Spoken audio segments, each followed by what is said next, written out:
10th school drop out ஆன ஒரு பையன் வேர்ல்டோட ஒன் ஆஃப் த யங்கஸ்ட் பில்லியனரான கதை உங்களுக்கு தெரியுமா? ட்ரை பண்ணா ஒண்ணு ஜெயிக்க போற, இல்லைன்னா தோக்க போற. ஆனா நீ ட்ரையே பண்ணா எப்படா கண்ணா நீ ஜெயிப்பான்னு தன்னோட மொத்த பணத்தையும் கான்பிடண்டா தன்னோட பையன் கிட்ட கொடுத்தாரு ஒரு அப்பா.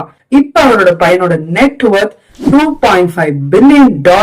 அது மட்டும் இல்லங்க, உலகத்தோட மிகப்பெரிய பணக்காரனான எலன் மஸ்கே உட்கார வச்சு 1 மணி நேரத்துக்கும் மேல இன்டர்வியூ பண்ணிருக்காங்க. 30 days 30 இன்ஸ்பைரிங் பேரண்டிங் ஸ்டோரிஸ்ல இன்னைக்கு டே 12. இந்த மாதிரியான இன்ஸ்பைரிங் ஸ்டோரிஸ்க்கு நம்ம பேஜ ஃபாலோ பண்ணிக்கோங்க. நிக்கில் காமத் 1986 கர்நாடகால ஒரு மிடில் கிளாஸ் ஃபேமிலில பிறக்குறாங்க. சின்ன வயசுல இருந்தே படிப்பு மேல பெருசா இன்ட்ரெஸ்ட் இல்ல. 10th ஸ்கூல் டிராப் அவுட் ஆயிட்டு செகண்ட் ஹேண்ட் மொபைல விற்க ஸ்டார்ட் பண்றாங்க. அத பார்த்து அவங்க அம்மா கண்டிச்சு கால் சென்டர்ல வேலைக்கு சேர்த்து விடுறாங்க. நைட் 8 hours கால் சென்டர்ல வேலை, டே டைம்ல ட்ரேடிங் கத்துக்கிறாங்க.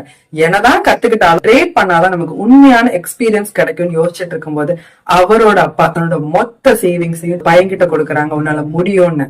நிக்கில் யோசிச்சாரு, ஆனா ட்ரை பண்ணாரு, சக்சஸும் ஆனாரு.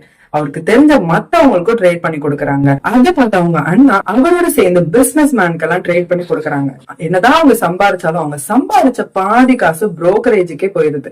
சாதாரண மக்களும் ட்ரேட் பண்ணணும்ன்றதுக்காக 2010 ஜீரோதான் ஒரு கம்பெனியை ஸ்டார்ட் பண்றாங்க. இப்ப ஜீரோதா இந்தியாவோட நம்பர் 1 ஸ்டாக் புரோக்கரேஜ் கம்பெனி. இப்ப நிக்கில் காமத்தோட நெட் ஒர்த் $2.5 பில்லியன், அதாவது 22,489 கோடிங்க. அவங்க அப்பா அம்மா ஸ்கூலுக்கு போ, மார்க்கெட், மத்த குழந்தைங்க மாதிரி இருந்து பிரஷர் போடல. அதே நேரத்துல என்ன வேணாலும் பண்ணிக்கொண்டு கண்டுக்காம விடல, கரெக்டா கைட் பண்ணாங்க. தன்னோட குழந்தைங்க சேஃபான ஜாப்ல கம்ஃபர்ட் ஜோன்ல இருக்கணும்னு நினைச்சிட்டு இருந்த காலத்திலயும் ரிஸ்க் எடுத்தாதான் லைஃப்ல முன்னேற முடியும் தன்னோட பையனுக்கு கான்பிடன்ட் கொடுத்தாங்க. அந்த பிலீஃப் இல்லைன்னா ஜீரோதான்ற ஒரு பெரிய கம்பெனியும் இருந்திருக்காது, அவரோட பேரும் யாருக்கும் தெரிஞ்சிருக்காரு. உண்மைதானங்க.